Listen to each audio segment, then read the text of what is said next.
So, hi guys! Good afternoon! Kumusta kayong lahat dyan? Kumusta ang mga puso? Pusong EDC? Yes, fully charged pa ba? Well, yes maybe. Kasi, na-miss na rin natin. Gusto na natin ng bagong mapanood sa EDC. Syempre, sigurado yan. Pero no worries kasi meron tayong aabangan. Hindi nga lang natin alam kung kailan i-upload ni Kalinga Prab. So, meron din tayong aabangan pati sa serye ni Kuya Val. So, featuring Kalinga Pido Yarn. Anyways, okay. Bakit habang tumatagal, nagiging OA ang iba dyan? Once in a blue moon lang ani, magpo-post itong si Kalinga Pido sa kanyang FB, binabash nyo pa. Ano nangyari sa inyo? Siguro si Kalinga Pido habang tinitingnan siguro yung pambabash niya tungkol dyan sa post niya na yan.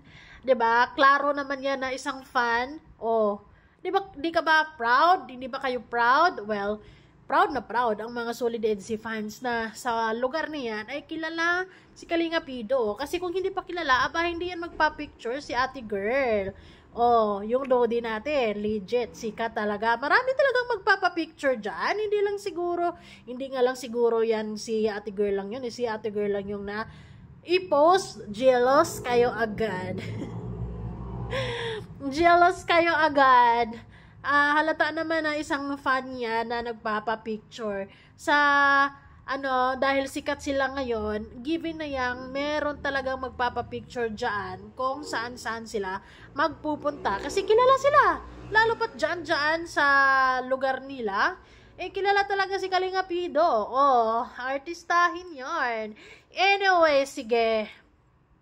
Ibabash na lang si Kalinga Pido kasi sigurado naman, bago niya i-upload yung video na yan, ay alam na niya yung magiging reaction ng iba dyan. 'Di ba? Baka inuurat na lang tayo 'di ba? Sige nga, paglaruan ko nga yung mga one-sided dyan, yung mga edsi-edsihan dyan. Sigurado magre-react na naman sila dito, 'di ba? Masyado kasing OA yung iba 'di ba? Napakasilos at silosa na iwan. Anyways, hindi ko rin nagustuhan itong isang comment ni ate. Ito mismo sa live ni Kalinga Pido kanina. So, ang sabi niya, nako Eds, bakit ba kasi nag-post sa FB mo ang mga one-sided?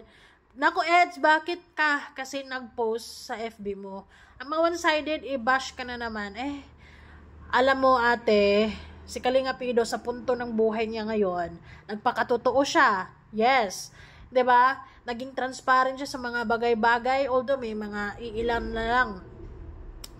na lang na mga bagay-bagay sa buhay niya na pribado. Mostly alam natin, lalo na tungkol sa love life niya, tungkol sa EDC, 'di ba? Alam natin kasi na-i-share naman niya through interviews or sa serye. Wag na nating alalahanin kung ano ang sasabihin ng mga one-sided. Dahil sa totoo lang, may gagawin man si Kalinga Pido or wala, meron naman yan silang laging sinasabi. Kasi una pa lang, wala naman silang tiwala, wala naman silang believe kay Kalinga Pido. So, what do you expect? So, itong comment ni ate medyo concern na medyo demanding. Okay, let's give a benefit of the doubt na concern. Ayaw lang siguro niya mabash si Kalinga Pido. Pero guys, hayaan natin si Kalinga Pido kung anong ipopost niya sa account niya. 'Di ba? Hindi mababawasan ang pagmamahal at tiwala niya kay Beyonce because of that simple picture, and it's given na may magpapa-picture kay Kalinga Pido. Same with Beyonce kasi sikat at kilala sila. 'Di ba? Natural lang 'yon. Ilugar ang pagiging selosa. Wag feeling girlfriend. Yung girlfriend nga kalmado lang tiwala lang 'Di ba? Tapos yung ibang mga fans dyan, kung ano-ano mga sinasabi. Kaya itong sinabi ni ate na, nako Eds, bakit ka kasi nag-post? Hayaan natin, bigyan natin ng kalayaan si Kalinga Pido kung anong gagawin niya sa buhay niya. Ang gagawin lang din natin is magtiwala at maniwala. Kasi ang hirap-hirap, hindi na nga alam ni Kalinga Pido kung saan siya lulugar sa mga taong masyadong mababaw ang pag-iisip. 'Di ba? Pakiusap na nga lang na lawakan ang pag-iisip, ganon. Pero parang wala yan sa vocabulary ng mga one-sided or lalo na talaga sa mga una pa lang bashers na talaga. Okay, so for me, there's nothing wrong with that picture.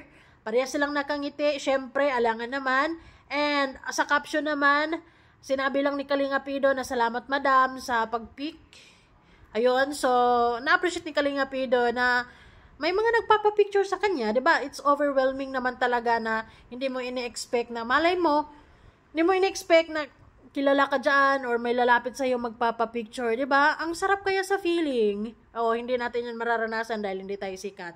But then, dahil yung load din natin sikat, kailangan natin i-consider from time to time, kahit saan yan magpunta, meron at meron yung magpapapicture. Hindi yung porket babae yung kasama dyan, sales agad. Di ba? Ay... Pinagdudahan na agad yung pagmamahal ni Kalinga Pido para kay Viancy.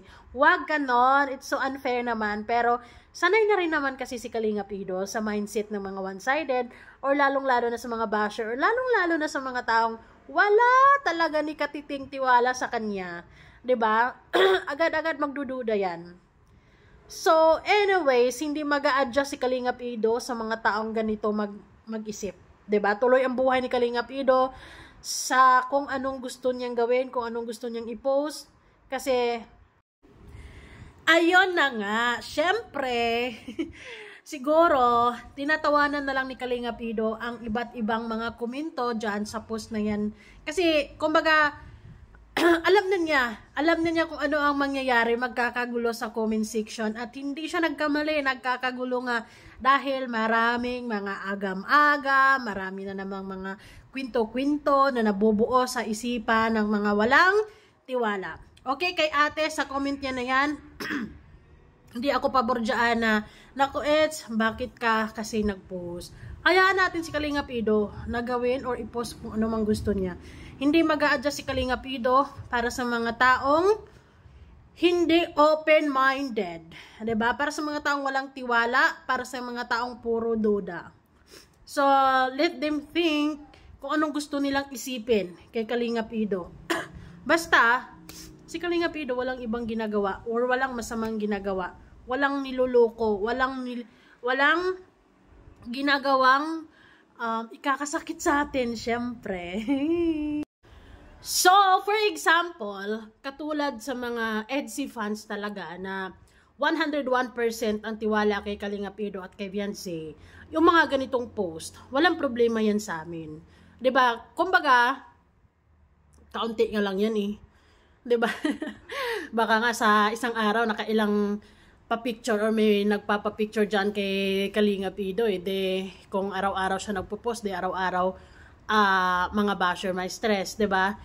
Pero paminsan-minsan, mabuti na ring bigyan ng problema ang mga taong laging may duda. So, ako, as a fan, hindi ako nagdududa kay Kalinga Pido. Walang demands, just pure support, and let them be. 'Di ba? Kung ano man ang mga gusto nilang gagawin. Because at the end of the day, sila naman dalawa ang magkakasama. Si Viancy at saka si Kalinga Pido. So, mas mabuting ngayon pa lang, makilala na nila ang isa't isa. And, one thing for sure is, yung pagmamahala nilang dalawa, kung ano man ang meron sa kanila ngayon, is real, pure, and genuine talaga. Ang kailangan lang naman talaga dyan is tiwala. Pero syempre, hindi natin mapipilit ang lahat. Diba? Hayaan na lang natin sila na time will tell na pagising nila sa umaga, ay, sorry, EDSI is real talaga. Pero syempre sa mga judgmental, hindi yon yung bagay na puproblemahin pa ni Kalinga Pido. Bahala kayo mamoblema. Basta ang EDSI, masaya, walang problema, okay na okay lang. Kaya tuloy ang pagdududa nyo. Kayo lang din ang, para kayong kumukuha ng bato at pinukpok sa ulo nyo. Nag-iisip kayo ng mga bagay-bagay na hindi naman totoo. 'Di ba? So yun, stay strong Kalinga Pido dahil marami talagang mga one-sided at mga bashers sa SOCMED.